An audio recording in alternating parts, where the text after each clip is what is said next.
दोस्तों, शब्द वो है जो किसी को भी तीखे तीर से भी गहरे घाव दे सकता है, तो किसी दुखी हृदय के लिए मरहम भी बन सकता है।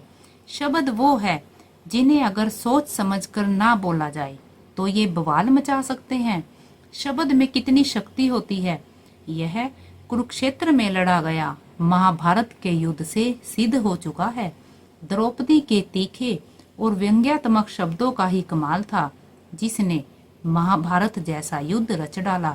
किसी ने सच ही कहा है, घायल नहीं था मैं किसी तीर और कमान से, वो शब्द बेरहम था जो निकला जुबान से। दोस्तों, एक बार की बात है जब एपीजे अब्दुल कलाम 9 साल के छोटे बच्चे थे। एक रात वो अपने परिवार के साथ बैठकर भोजन कर रहे थे। तभी अचानक उनकी नजर अपने पिताजी की थाली पर गई। उन्होंने देखा कि उनकी माता ने जो रोटी उनकी थाली में परोसी है वो जली हुई है, लेकिन उनके पिता शांति से बिना कुछ कहे उस जली हुई रोटी को खा रहे हैं। उनकी माता ने जब जली हुई रोटी के लिए उनके पिता से क्षमा मांगी तो वे हंसते हुए बोले, कोई बात नहीं, मुझे तो जली हुई रोटियां पसंद है। यह बात सुनकर छोटे अब्दुल कलाम को बहुत आश्चर्य हुआ। बाद में उन्होंने अपने पिता से पूछा, क्या सच में उन्हें जली हुई रोटियां बहुत पसंद है?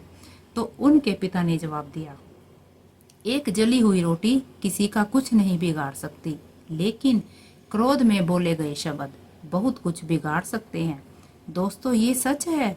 हम क्रोध में, गुस्से में कुछ ऐसे शब्द बोल देते हैं जो सामने वाले के दिल में एक कील की तरह चुभ जाते हैं। जब हम गुस्सा करते हैं तो कुछ ऐसे वर्ड बोल देते हैं जो बिल्कुल लकड़ी पर ठोकी गई उस कील की तरह होते हैं, जिसे अगर निकाल भी दें तो उसके छेद, उसके निशान, उसके घाव हमेशा बने रहते हैं। दोस्तों, मेडिकल साइंस ने यह प्रूव कर दिया है कि जब आप गुस्सा करते हैं तब आप अपने शरीर में जहर घोल रहे होते हैं। यह न केवल आपके स्वास्थ्य के लिए नुकसानदायक है, बल्कि आपके रिश्तों को, आपकी रिलेशनशिप को भी तहस नहस कर देता है।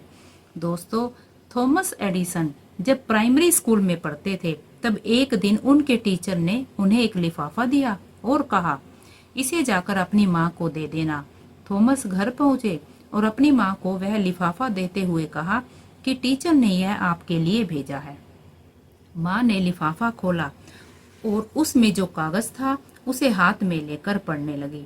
पढ़ते पढ़ते उनकी आंखों से आंसू बहने लगे। थॉमस ने माँ से पूछा, माँ, इसमें ऐसा क्या लिखा है जिसे पढ़कर तुम रोने लगी? माँ ने आंसू पोंछते हुए कहा, इसमें लिखा है कि आपका बेटा बहुत होशियार है और हमारे टीचर इतने एजुकेटेड नहीं हैं, इसलिए हम इसे नहीं पढ़ा सकते। इसे आप खुद ही शिक्षा दीजिए। दोस्तों, उस दिन के बाद से माँ खुद थॉमस को पढ़ाने लगी और थॉमस माँ के मार्गदर्शन में पढ़ते रहे, सीखते रहे और आगे बढ़ते रहे। कई वर्षों के बाद उनकी माँ गुजर गई, मगर तब तक थॉमस एक फेमस साइंटिस्ट बन चुके थे। वो कई महान आविष्कार कर चुके थे। एक दिन थॉमस फुर्सत में अपनी पुरानी चीजों को देख रहे थे। तभी उनकी नजर अलमारी पर रखे एक पुराने लिफाफे पर पड़ी। थॉमस उत्सुकता पूर्वक उसे खोलकर पढ़ने लगे। यह वही खत था जो बचपन में थॉमस के टीचर ने उन्हें दिया था। उस पत्र को पढ़कर थॉमस काफी हैरान हुए। उस पत्र में लिखा था कि आपका बच्चा दिमागी तौर पर काफी कमजोर है, इसलिए उसे अब स्कूल ना भेजे। इसे पढ़कर थॉमस की आंखों से आंसू बहने लगे और वे घंटों तक रोते रहे। दोस्तों, इन दो कहानियों के माध्यम से मैं आपको यह बताना चाहती हूँ कि शब्दों में एक अद्भुत शक्ति होती है। इस शक्ति का उपयोग हमें संभल कर करना चाहिए।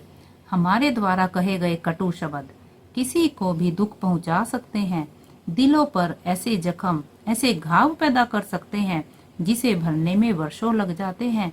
एक गलत शब्द लोगों में दूरियां पैदा कर देता है, यह संबंधों में दरार डाल देता है और जिंदगी को तहस नहस कर देता है। वहीं दूसरी तरफ सही शब्दों का उपयोग करके आप किसी के मुरझाए चेहरे पर मुस्कान ला सकते हैं।